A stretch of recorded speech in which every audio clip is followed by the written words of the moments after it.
ഞാനൊന്നും പറയണില്ല. എന്നാ അമ്മേന്റെ അടുത്ത് നിന്ന് നിനക്ക് കിട്ടും. നീ എന്നെ അനുഭവിക്കും. എന്നെ നിൽക്കൊന്നും വലിച്ചിടരുത് കേട്ടോ. എന്താ രമേശ സുമിത്രേനെ ഇങ്ങനെ വഴക്ക് പറഞ്ഞു വരണേ?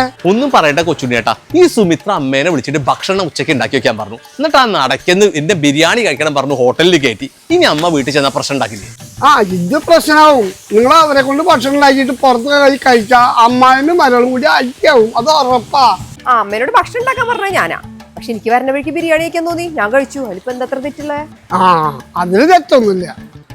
അതിന് തെറ്റൊന്നുമില്ല. അതെ സുമിത്ര, നിനക്ക് അമ്മേനെ അറിഞ്ഞൂടെ? അമ്മേനോട് ഉച്ചയ്ക്ക് ഭക്ഷണം കഴിക്കാണ്ടെന്ന് പറഞ്ഞിട്ട് അങ്ങോട്ട് ചെന്നിട്ടില്ലെങ്കിലേ അമ്മ നിന്നെ ശരിയാക്കും. നിനക്ക് അമ്മേന്റെ സ്വഭാവം ശരിക്കും അറിഞ്ഞൂടെ? എന്തായാലും ഇതിൽ ഇന്നെ വലിച്ചിടരുത്. എന്തായാലും നമുക്ക് പോവാ. രമേശേട്ട് പേടിക്കണ്ട, ഇതൊക്കെ ഞാൻ പുഷ്പം പോലെ സോൾവ് ചെയ്ത് തരാം. എന്നാ രമേശന്റെ അമ്മ സുമിത്രേനെ ഒരു വഴിക്കാക്കും.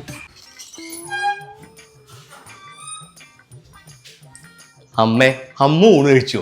ഏയ് ഞാൻ കഴിച്ചിട്ടില്ല. സുമിത്ര പറഞ്ഞ കറികളൊക്കെ ഉണ്ടാക്കിട്ടേ ഞാൻ കാത്തിരിക്കായിരുന്നു.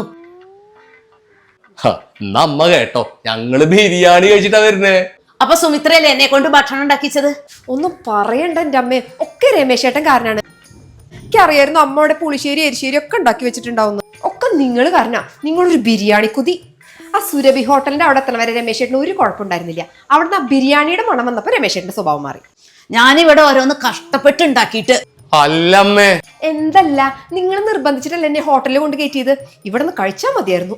രമേശ, സുമിത്രേനെ കണ്ടുപിടിക്കാൻ നടക്ക്. ഞാൻ ഈ വീട്ടിലൊരു സാധനം ഉണ്ടാക്കി തരും. അല്ല പിന്നെ, അല്ലെങ്കിൽ രമേശേട്ടൻ എങ്ങനെയാ ഈ സ്ത്രീകളുടെ കഷ്ടപ്പാടൊന്നും രമേശേട്ടന് പറഞ്ഞാൽ മനസ്സിലാവില്ല. ഞാനേ രമേശനാ.